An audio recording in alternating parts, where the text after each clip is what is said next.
Yesu Jesus n'addamu n'agamba nti waliwo omuntu eyali ava mu Yerusaalemi told them a parable and said there was someone who was from Jerusalem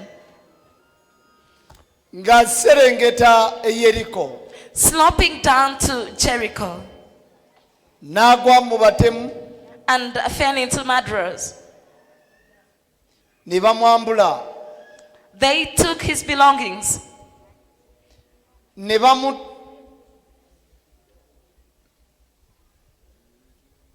bamukuba emiggo they struck him ne bagenda and left him there.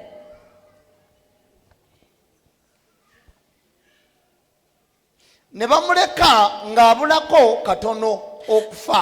They left him while he was almost dead.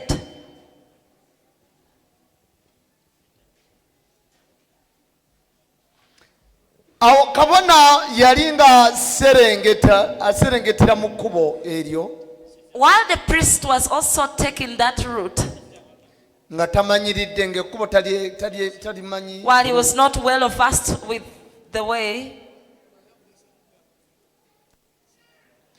kale bwe yamulaba n'amwebalama n'amuyitako wabbali ne yeetambulira n'agenda. when he saw the man lying down, he never bothered and he just passed him and continued. N'omuleevi Even a Levi came, naye bwe yajja a Levite passed him, n'amusanga ng'ataawa found him while he was yelling. naye n'amuyitako n'agenda. He also bypassed him and left him there. Ne zireeta Omusamaliya There came a Samaritan eyali ku ndogoyi ye. that was on his donkey. Bwe yamutuukako When he reached him, n'amusaasira. he felt pity. N'awuddira ebiwundu by'omuntu ono ataawa He saw the wounds of this man. n'abiyiwamu eddagala lye bayita omwenge He poured alcohol into them. n'amunyigaanyiga He nursed them, n'amusitula carried him, n'amussa ku ndogoyi and placed him onto his donkey. n'amutwala Then he took him. n'afuna ennyumba y'omutuuze He found someone's house n'amugamba nkwegayiridde and said, I beg you, nkuumire ku muntu ono mulwadde help me provide lodging for this sick man. ne ssente ziizo Even money is here. bwe ziriba ziweddewo Once it gets finished, nkwegayidde yongerezaako ezizo I beg you, please add on yours. bwe ndikomawo And once I come back to check on him, ndizikusasula. I'll pay it all in full. Ebigambo bino These words, mbisomye mu kitabo kya Luka I've read them from the book of Luke, essula 10 chapter 10, n'okutandika n'olunyiriri olwa 30. starting from verse 30.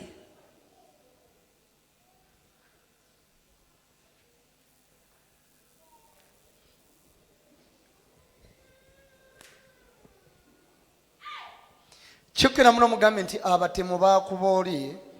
Turn to your neighbor and say, the murderers struck the man. Kimugambe abatemu baamutemula. The robbers stole from Ne him. bamuleka ng'abulako katono okufa. They beat him up and they left him half dead.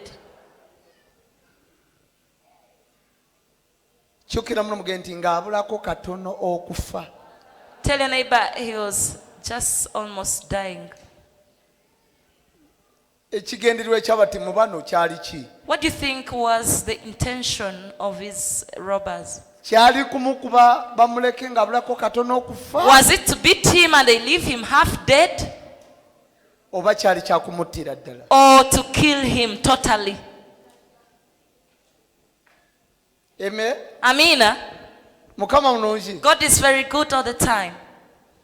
Akwatira ejjambiya n'akutemaatema. Someone who gets a panga and cuts you, N'akuleka ng'akutemyetemye. and they leave you with your cuts there. Tolowooza nti alina katono k'ayagala Don't kakusigalemu. think that person has anything good that he or she wishes for you. ak'obulamu. anything Abatayagala osigaze yadde akatono. concerning life. They want you to die. Abaatema omusajja ono Those who cut this man or bo those who beat baamuleka him, bamanyi na afiiridde they ddala. left him knowing he was dead. Naye Yesu yeebazibwe. But thanks be to Jesus. Yasigazaamu akatono. He Kyukira remained muno mugambe cautious. togenda Tell your kufa neighbor that you are not going to die kubanga okyasigazizzaamu because akatono. you are still remaining with some element of consciousness. Zikubira ddala oba okitegedde. A big round of applause to that if I don't even understood it. Bayibuli egamba The Bible says ne bamukuba they beat him. ne bamuleka They left him ng'asigazzaako katono while he was almost dead. okufa. He was half dead, basically. Akatono ako ke yasigazaako okufa. That list he remained with, that Ne little life. zireeta baamuyitangako ng'ataawa. Then passers-by came. Era baagenda bakola ne lipooti oyawedde. They kept, some were even What? saying, Oh, yeah, wait. musajja watu. Kabona mulamba Even a priest. ye yamuyitako Even a ng'ataawa. priest passed him while he was yelling for Teyamuyamba. help. But he never helped him. Yayita obuyisi Instead, he n'agenda. passed him and went on. N'agamba He said, oya, ono ali bubi. ye n'avuluja musaayi. He's all Oyo awedde. soaked in blood. He's finished. N'omuleevi naye n'ajja. Even a Levite came. Naye n'ayita ebbali leka omusaayi tegunsa He mukira. also passed and said, oh, blood, too much. Let it Oh, not no, stain wait. my clothes. Bayibuli egamba akyasigazaako katono. The Bible says he was still remaining with some little element of life. Awo nga kyasigazzaawo While he akatono. was still remaining with some little consciousness. Omusamaliya we yajjira. That is when the good Samaritan came. Tokitegedde. You've not understood it yet. Nkugamba ng'okyasigazizzaako I'm telling akatono. you, while you are still remaining with some little consciousness, Omusamaliya wajjidde. that's when a Samaritan has come in. Omusamaliya omulungi The good Samaritan, abakyasigazaako akatono agenda okutuka. while he was remaining with that little consciousness, is about to die totally. Omusamaliya Then the omulungi good n'ajja Samaritan came in. n'amuyoola. He picked him from the ground. I'm in the revelation. Ndi mu kubikulirwa. Ndi mu Ndaba masekati akatono g'okubikulirwa. I'm seeing k'obadde osigazizza. that little element of consciousness Ofe that you are remaining with to ndaba die. omusamaliya omulungi See, a good Samaritan ng'ayingiddebwa. has now come into the picture.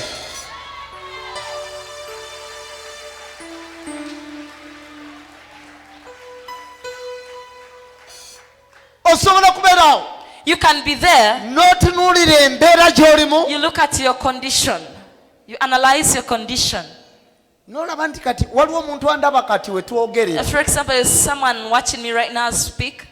owulira ddala nga kiwedde You feel for yours it's done and over. oyolekedde kudda mu kyalo You're just remaining with getting transport to go back to the village. kaduuka kaweddewo The shop is all collapsed. ab'ebibiina bakubanja The money lenders are on your case. ababbanka bakubanja The bank drafters are on your case. weewola ebintu bya bukadde 10 You borrowed, say, commodities worth 10 naye million. by'olina But what you have, ekinene nnyo birimu akakadde aka at most they are worth 1 million. anti awo wakugambidde That is when he says, ng'okyasigazizaawo while you're still remaining ako with that little element. atambulira ku ndogoye The one moving on a donkey kwagenda is okujjira about to arrive. kira for Jesus Christ Kubira Yesu engalo ez'amaanyi.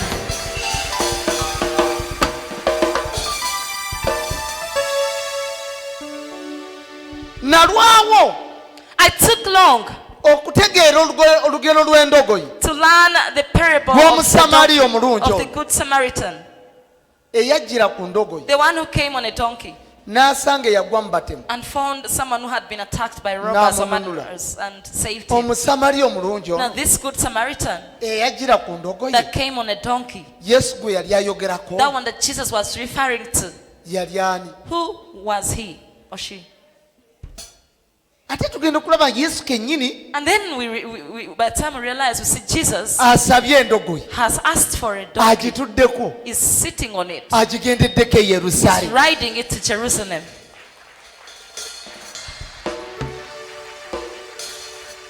Bayibuli The Bible, bw'ogibikkulirwa enyuma once you get revealed to it, it's very much interesting. kyekituwa amaanyi ffe That's ffenna. what gives us, all of us, energy. Kati laba okubikkulirwa okuli awo Now take a look at that ne revelation. bamuleka Such a great revelation. ng'abulako katono They left him half dead. ng'asigazzaawo katono He was almost dying. okufa He was almost dying. naye bali baamuleka But those who left him, nga bamanyi afudde they knew he was already dead. naye Mukama But n'amuyamba then the Lord helped him, n'aba ng'akyasigazizzaawo he akatini. protected his life, and he remained with kyukira muno a mugamba little bit of it. okyasigazizzaawo Turn to akatini. neighbor and say, you remain with a little bit of it. Some little element of life. Atambulira ku ndogoye The one moving on a donkey agenda kusanga. is almost reaching. Toweeraliikirira Don't worry, he's coming to your rescue. togenda kufa. You're not gonna die. Atambulira ku ndogoye ali mu kkuba The kya. one on a donkey is on his way to your rescue. Okyalinawo akatini. You still have some little element of life remaining in you. Okyalinawo akatini. You're still having some little element of life in you. Ako akatini That k'okyalinawo. little element that you still have. Atambulira ku The one ndogoye. on a donkey, the one moving on a donkey from you. Kabaka The King of Kings agenda okusangira. is gonna find you and rescue you. Awo landlord wakusuulidde ebintu. There where the landlord has chased you out of the house. Omusamaliya atambulira The ku good ndogoye. Samaritan who is on a donkey Awo wagenda is on okusangira. his way to your rescue. Akuweerewo. And then he's gonna pick you from where you've been Akutwale thrown. mu nnyumba And then eyiyo. he'll take you to your mansion. Kyukiramu muge nti okyalinawo akatono. Turn to your neighbor and say, you still have some little element of Babalaba consciousness. bakwagaliza kufa. Your enemies wish you death, Naye okyalinawo but you still akatono. have some little element of life. Omusamaliya omulungi kagenda okusanga That ng'okyakalina. which the good Samaritan is gonna find you with. Have a seat. Wetulireko wansi.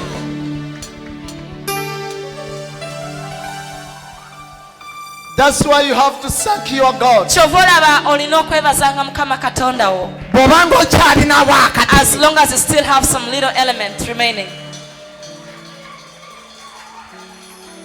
Singa omusajja ono If this man, Omusamaliya yamusanga akutukidde if ddala. the Samaritan found him already dead, Tewandibadde solution. maybe there wouldn't have been any solution.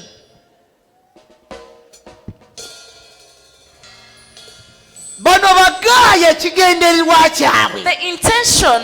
The intention of these robbers, Kunyaga musajja ono to rob him of his property, his nakumuttira belongings, ddala and to kill him, asaanewo. so that they destroy him, they finish him. Baagenda okuwulira enkeera But then by the time they heard in the morning, ng'oli gwe baaleka wali ng'awedde the one they had left at the Ng'afudde. roadside while he was dead, ng'enkeera mulamu. the next day he was totally alive. Era babuuze And they ask, ani yamuyamba who is that one that helped him okuzuukira? to raise back to life? Waaliwo Omusamaliya Those who told them were like, there was a good eyajjira Samaritan ku ndogoye. that came on a donkey.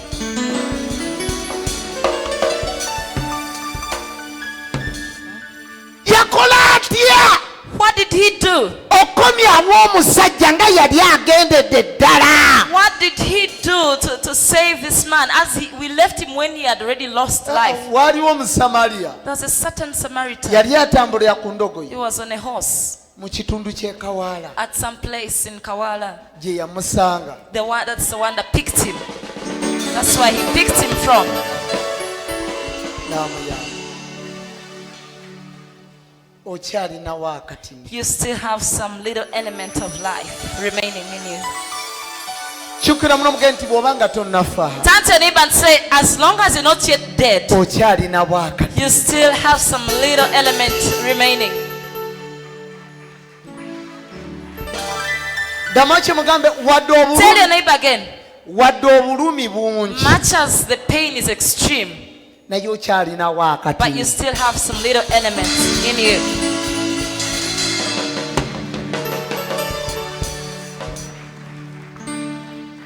Omusajja ajja leeti, The man comes late, he comes back home late. akukuba mugongo, He turns the back against you. mumeze emyezi 3 temukyenyega, You're going into the 3 months, no one taps the other. naye waka kyajjawo. But does he still come home? Yes. Okyalinawo akati. You still have some little elements. Kyukira mugambe nti okyalinawo akati. Tell your neighbor you still have a little. Hey. Omusamaliya ajja kusanga. Tell your neighbor the Samaritan he go find Basaba ne you. bannyabo. Ladies and gentlemen, Yesu ajja kusanga. Jesus is going to rescue you. He'll find you and he'll pick you up. Yes, Papa. Zoom it. Bw'obanga okyafunayo abakwana, If allowed, you can still have those tapping you. kitegeeza okyalinawo It akati. means you still have a little element remaining. Aye. Bw'obanga okyafunayo abakulimbalira, If allowed, you still have those who nga bwe bajja promise you okukuba embaga, that they'll wait you. kitegeeza okyalinawo That means you still akati. have some little element of hope. Yes. Oli musajja, You're a man. sometimes you are on and off. Oluusi obuukabuukako nga bw'omanya ebikondo. You are on and off, on and off. Obuukabuukako. Oba olumu obaako olw'omu obuuka. Sometimes you be on, sometimes you be off. Olinga ya. Era okyalinawo akatini. You still have some little.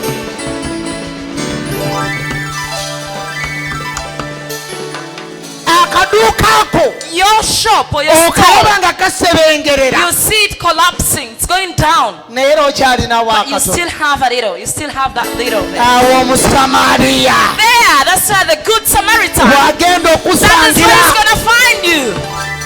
wagenda okusangira Good Samaritan is going to find you and akatono rescue k'okyalina, in that little that you're remaining wagenda with. That is okusangira where he's going to find you. Omusamaliya The good omulungi Samaritan is coming your way to your tagenda rescue. kukkiriza kufa, He's not going to let you die.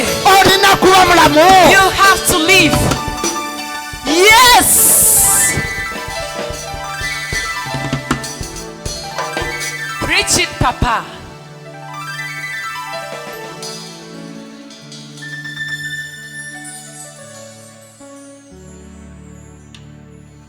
Bw'ati bw'ayogera Mukama, Thus says the Lord. naawe genda obeereko mu ddaala ly'abagagga ofune ebizibu That by'abagagga. you also go to the level of rich men and women, so that you experience the problems they go through. Aye? Yes, Papa.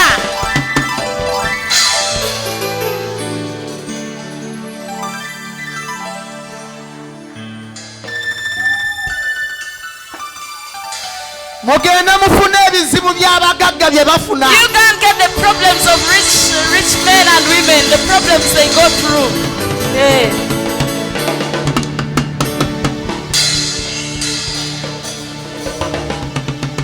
Hey! Yes, so Naawe oba oli awo ofune ku simalo. when you're there, you also get a phone call. And hello. Oye, tuleera yeegudde ku Oh, lw'ejjinja. your trainer just got an accident on Ginger Road. I'm Naye calling from Ginger Road police station. baagala obukadde 5. But they want, it will take like, Aba breakdown okugisikayo. it needs like 5 million for the breakdown to pull it from the road. Ta, ta, ta, ta, ta. Secretary. Linda, Yes, sir. Yes, okay, you boss. sent 3 million Abo baweereza obukadde busatu. gajjayo emmotoka eyo. They tore that truck, that trailer. Yes, Papa. Yes. Oba oli awo nga kolese, While you're hello. still there, the trailer will arrive. Hello. Ku ssaawa 8 At 2. gwe tugenda okusasula ettaka lye ery'ekikyusa. That's when we are going to pay your Wait, can you square read miles ekigambo of kiva mu Chusa. ggwe? And Please. the statement shall come from you. Be I like, don't have time at 2 p.m. ku saa 8 nze nja kuba sirina budde bambi. Maybe let us meet tomorrow. Pozi katulabe enkya. Nja bakubira enkya. Yes, man of God. Prophesy it, Papa. Go deeper. Yes, Lord. yes, Lord. Yes, yes, Lord. Yes, Lord. Yes, Lord. Yes, yes, Lord. Yes, Lord. Yes, Lord. Yes, yes, Lord. Yes, Lord. Yes, Lord. Yes, yes, Lord. Amen. Whoever you want to sing, yes. Yes, Lord. Yes, Lord. Yes, yes, Lord. Yes, Lord. Yes, Lord. Yes, yes, Lord. Yes, Lord. Yes, Lord. Yes, yes, Lord. Amen. Sing it, everybody. Yes, yes, yes, Lord. Yes, Lord. Yes, Lord. Yes, yes, Lord. Yes, Lord. Yes, Lord. Yes, yes, Lord. Yes, Lord. Yes, Lord. Yes, yes, Lord. Friday night. Pull up and sing.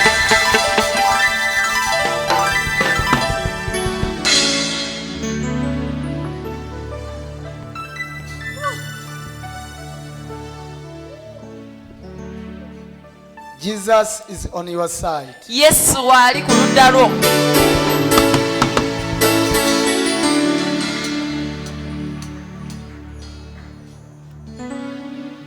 Weebaze Mukama Give thanks to God kubanga okyalinawo akati. because you still have some little remaining.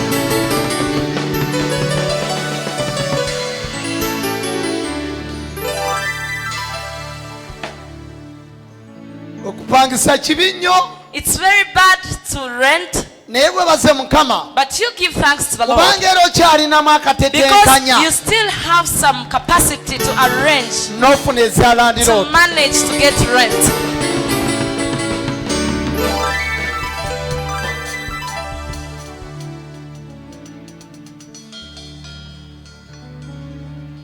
Abalabe bo bagenda kwegomba. Your enemies are going to admire you.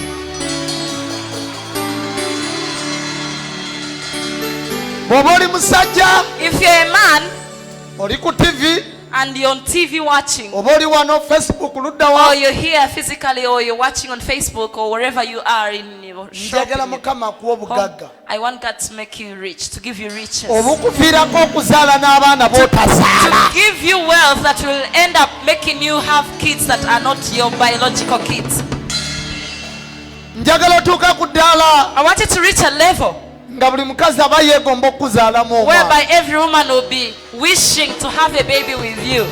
Shay, Njagala ogaggawale. I want you to become rich. Musajja gwe njagala You ogaggawale. man, I want you to become rich. Oh.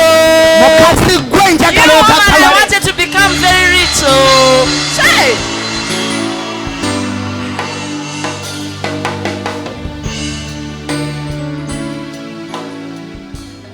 Amen. Amina. Njagala nawe ofune ku bizibu abagagga bye tufuna. I want you to get problems that rich people get. Huh? Amen. Amina. Njagala ofuuke serebu. You become famous, very famous. Ofune ku bizibu bya serebu bye tufuna. You get problems that famous people get. Socialities. Oli ng'atuuka n'okusala omwana we kakaati Someone reaches akayiga an extent of cutting the n'akamusala bulungi ne kafaananya dda baby's hair akayiga with a haircut that is just like for n'agenda pastime. ng'abuuza naye omwana mulaba omwana ono yafaanana But sincerely, if you see accordingly, who do you think that mwe child tumulaba ng'omwana resembles? ono kifaananyi kya jjengo kyennyini Don't you see that this picture is Jengo's? Just a photocopy, imagine. mwe tulaba ng'omwana ono kifaananyi kyayiga Just see. Don't you Tolaba. see? You look at the brother and then now this one. kyukira muno muge nti naawe bagenda kwegomba. Turn to your neighbor and say they are going to admire you. Waliwo sitole There's a story. ennyumidde There's a story I've enjoyed. ngirabye oba Facebook omukwano gwange waliwo New mutabani wa Facebook, Innocent YouTube. yagendaze My friend Innocent showed it to me. omusajja yali mugagga A man was rich. He's rich. It's a true story. ng'agenda mu hoteeri So he normally goes to hotels. ng'omanyi abasajja beendera mu hoteeri As yaabwe you know, men and their kati nga mu hoteeri womanizing systems, they do those things in mulimu hotels. omukiriina Now there's a cleaner or an attendant of that hotel. kiriina w'omu hoteeri eyo A cleaner of that suite. nga on yalabadde this. omusajja oyo omugagga She saw that man that is rich and n'amubaza she calculated, as you know, women. kati omusajja ng'aleeta abakazi mu room So the man would bring women in the room, changing, as you know. kirina ng'ayingira She alongoosa could enter, she cleans, and she goes. That's her job. okutuusa kirina Until one day, okwegomba okw'amaanyi ennyo kw'omusajja ono because of the way she admired having an affair with that lumu man, yamugera omusajja amaze emikolo gye she timed him when he had just finished the functions, n'afuluma n'agenda and he went out. kirina n'agenda mu She kasero stepped in immediately to clean, and we basudde kondomu she checked in in the dust park, in the dustbin, nga rubbish zikyalimu bin. You know how you men tie them, those things, after using them. nga zikyalimu otegedde You know it. enkwaso katuzite enkwaso Yeah, nga zikyalimu enkwaso while the sperm's already there. kirina n'agenda neyeebaka bulungi nnyo kya bugazi So she went and n'addira positioned enkwaso herself, ziri mu kondomu n'azeeyiwamu and she poured it into herself. n'afuna olubuto. She became pregnant. It is a true story. True story. lino eggulire ne ku intaneti kati kweliri It's all over the ne social media. SABC ye TV ye South Africa ebadde ebiraga But it's been live on SABC, South Africa. omukazi n'azaala omwana emyaka ebiri So she gave birth and kept quiet with the child for 2 years. omukazi n'atwala omusajja mu kooti So after that she went to court. ko omusajja bannangenza oyo sisulangako naye It's like, I've never had any intercourse with this lady. I don't anti know alina her omwana anywhere in omwana bed. si wange It's not my child. It cannot sente happen. zonna ze mwagala ngenda Said, kusasula I'll DNA. pay whatever money you want. I'll pay for the DNA test. ogenda mu DNA To go for the DNA test. nga result ezivaayo When the results came out, omwana wa musajja the results are 100% positive. The child is for the man. ko musajja munakusangawa naye And the man is like, which dream was that? Which day? What had I taken? era sitole ku eri omuwala n'alyoka abawo olugero engeri Then she gyakikolamu told them how she did it. kati Shamelessly. omusajja bamusalidde $1,000,000 So now they want $2 million US. yazisasudde He has already paid it. Ebizibu by'abagagga. ate naabenda bakondomu genderera kondomu yo bw'omala ogisuulawa You mind why you dispose your after use.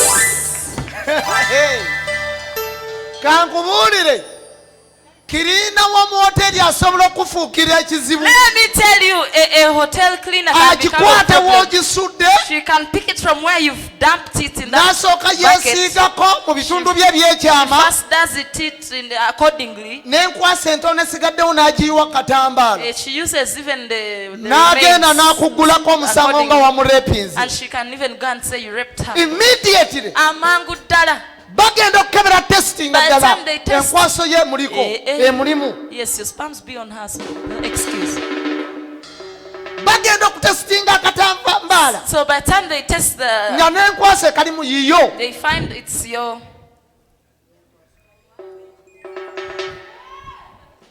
onyumiddwa saavisi ya leero Have you enjoyed the lesson? Oba twongere. kyukira muno mugambe Touch your neighbor and buli say, musajja akuliranye mu kikyukiro mugambe waayi tell every man next to you and say, please, okuva olwaliro genderera from today onwards, gy'obusuula where you dump them, okay. Yeah. Where you dump them.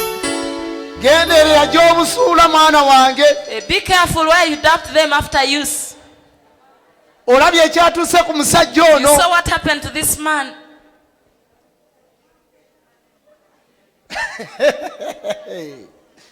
muli muti eyo How are you?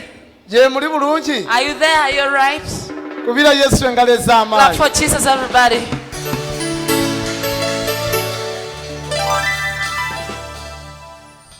eme Amina.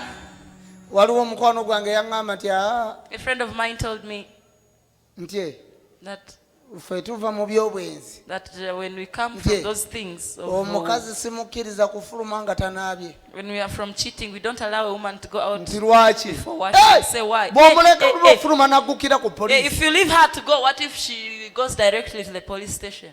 nti nga bw'obadde omulepinga That you are raping her. Netwebaza Uganda ebintu by'ekisibu badde tebinabaamu But we Uganda. thank God those Naye things biri have South not been in Africa. Uganda, but in South Africa.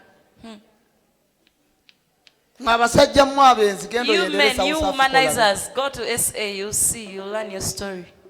Botasibire mu komera. You Bo bali learn your lesson. business. Then they turned it into a business. Kyukira muno mugambe nti ogenda gaggawala. Turn to your neighbor and say, you are going to become rich. Naawe ofune ku bizibu by'abagagga bye You bafuna. will get problems that rich people get.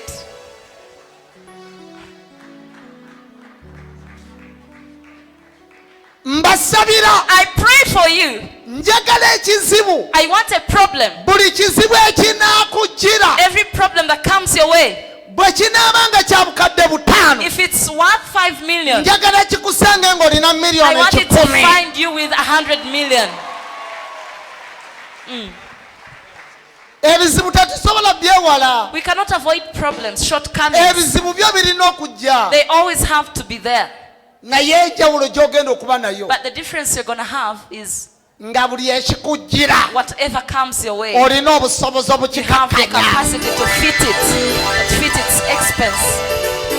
Amen. Amina.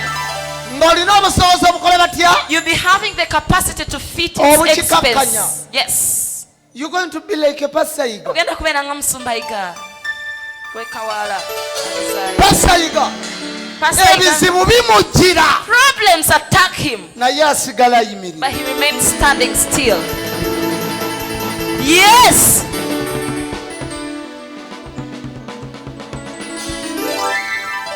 It is like a wind. Ebanga mpewo. Empewo ya mirundi emeka eyakakusanga. How many types of wind has found you? Naye era ekuleka oyimiridde. But it still leaves you standing in one piece.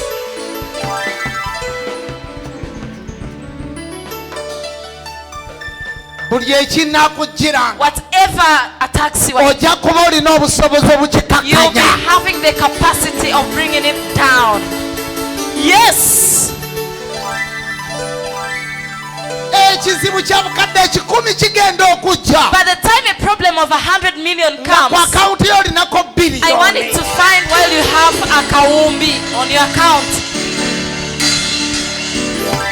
Okuva olwaleero From today and onwards, tewakyali kizibu kigenda there's kuddayo not kujja going to be a gy'oli problem that's going to nga come your tosobola way kimalawo. while you cannot fit its expense or demand. Yes. Wagenda kujja by'osobola. Though they will come, problems that you'll manage are the ones that will Wagenda come. kujja by'osobola. Problems that you'll be able to solve are Ate the ones that bikuleke will come. ng'oyimiridde. And they'll leave you standing in one Ate piece. bibenga ebireese omukisa gy'oli. And they'll bring a blessing in disguise to you.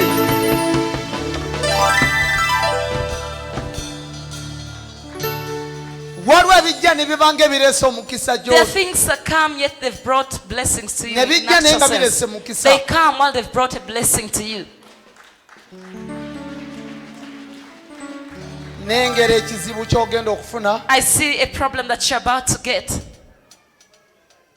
Landlord agenda kusuulira ebintu Your ebweru. landlord is going to throw your properties outside. Then after Naye oluvannyuma lw'ekyo, ebintu bino ngenda biraba I'm going to see these things nga bitwalibwa mu nnyumba ewedde while they are okuzimbibwa. being taken into a house that's been built to completion. Yes! Kyogera munamuga nti kisoboka. Turn to your neighbor and say, this is possible if you believe.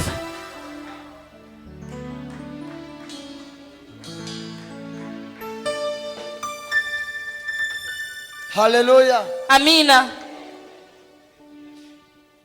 Ekirala Another thing, nga mmaliriza while I wind up obubaka bwange, my message in this session, nkusuubiza nti I promise you that buli kye baakukola kyonna whatever they did to you or they did against you kigenda kudda gye kyali. is going to go back to where it came from. Yes!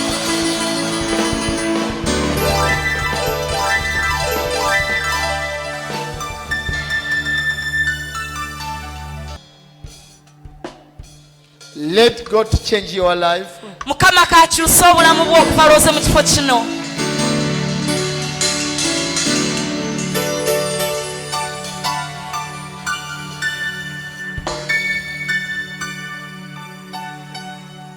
I don't sleep. Nze seebaka.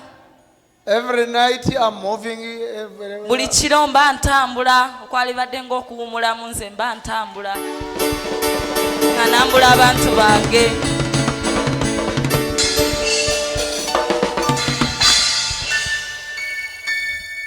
Ojja kuba oli awo nga naawe ewuwonzize. You'll be there and it will be a surprise. You'll see me in your house.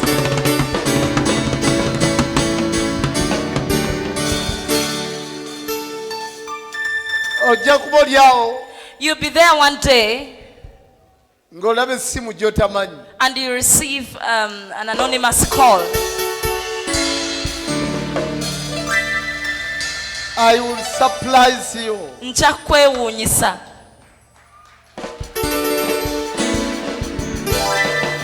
I will surprise you. Nja kwewuunyisa. Because you never give me your number. Lwansonga tompangako namba yo ya simu. You never tell me your name. Tombulirangako mannya go. One day. Naye olunaku lujja kuba lumu. You receive my call. Ojja kufuna essimu yange. And I call your name. Era nja kuyita erinnya lyo. It will be surprise to you. Kijja kuba kya kyewuunyonyo gy'oli. You will be surprised. Ojja kwewuunya nnyo.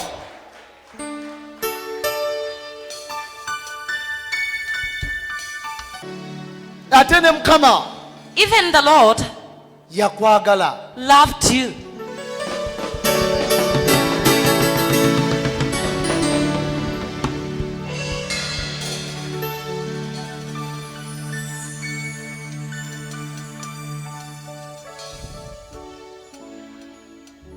You'll be surprised. Ojja kwewuunya nnyo. Olunaku lw'ojja okukakasa nti Katonda akumanyi. The day that you're going to prove that God really knows you, Akumanyi. that He really knows you, Lwe lunaku lwe njokera nkubuulira is the ebikwatako. day that I'm going to tell you your details about your life Ng'ate tobimbuulira. without you having told me before. Yes. Nawali ku TV. Even you that's watching on TV, W'onoomanyira nti how you're going to prove Katonda wa Musumba Yiga ddala Katonda. God of Pastor Iga is really God indeed. One day Olunaku lujja kuba lumu, ojja kuba weebase. you'll be asleep. Olabe Musumba Yiga You ng'akuyimiridde. see Pastor Iga standing just right next to you.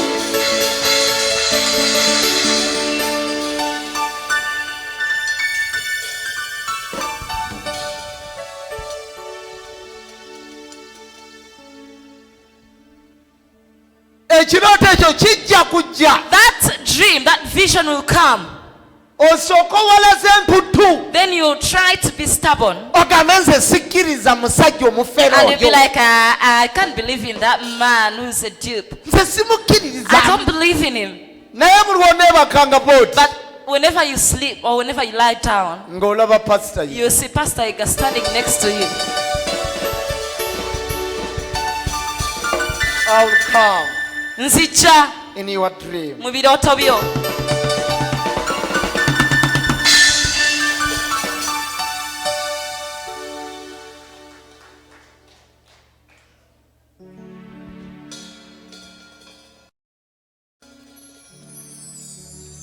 I will visit you Nja kukyalira gwe in your dream. mu kirooto kyo.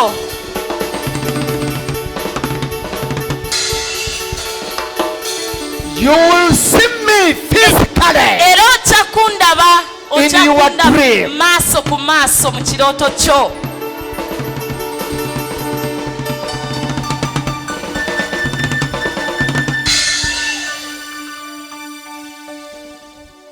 One day Olunaku lujja kuba lumu, you will receive my call ojja kufuna essimu evudde ewange. and you will listen my voice Era ojja kuwulira eddoboozi nga yenze. and I will call your name Era nja kukuyita erinnya which you never tell me before. by'otaŋŋambangako nti nabweteme.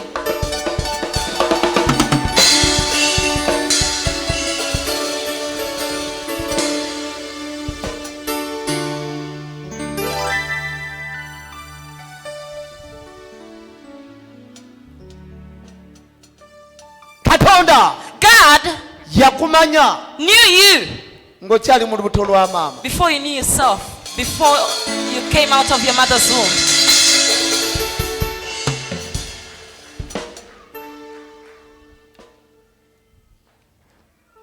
Katonda yakumanya. God knew you. And also he loved you so much. Era n'akwagala nnyo nnyo nnyini ddala. He loved you so much. N'akwagalira ddala ng'okyali mu lubuto lwa maama.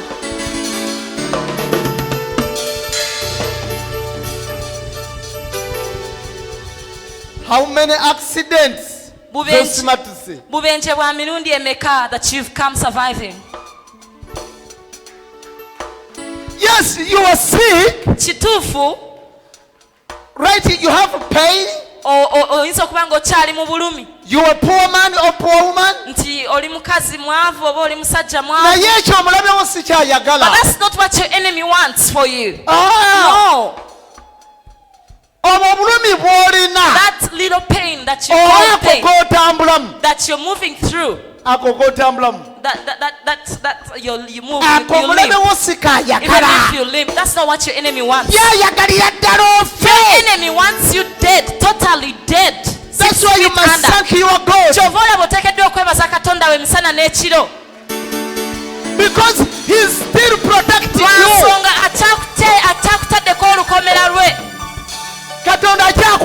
God is still guarding you. There where you are is not where your enemy wants you to be. No. Your enemy wants to hear you're 6 feet under. But it will never be happening. Because you have God. Protection from God.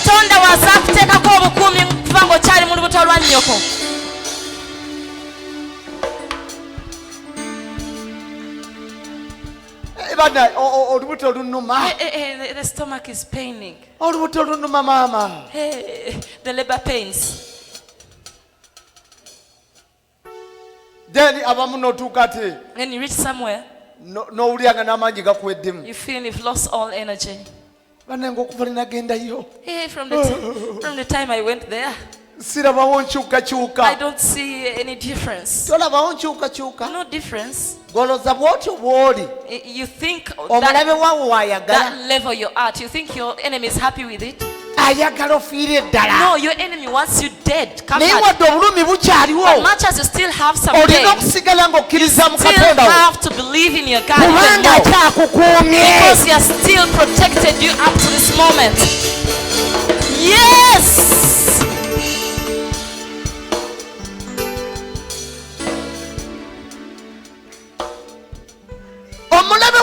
Your enemy does not want to see you when you go make some little money and you buy something to eat. No. That's not what your enemy wants. No. Your enemy wants you to be negative.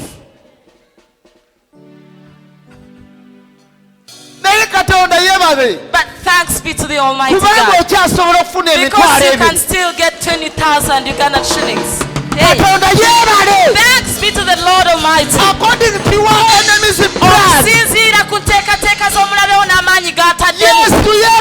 Thank you, Jesus. So therefore that you can still have what to eat on your table. Anyone, wherever you are, say thank you, Jesus. Yes.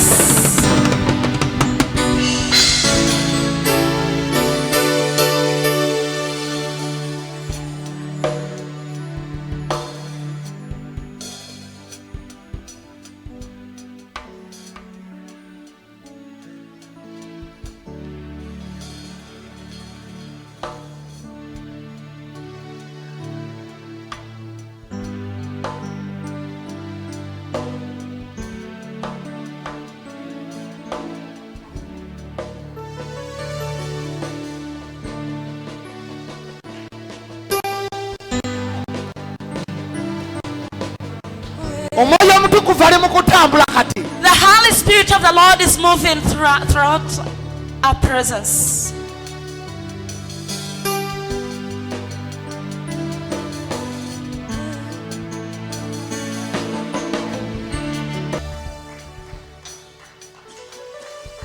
munnange bibanga bya kusaaga. I tell you, these things be like they are jokes. Naye ojja kulaba ng'embeera etandise okukyuka. But you'll see the situation will start changing periodically.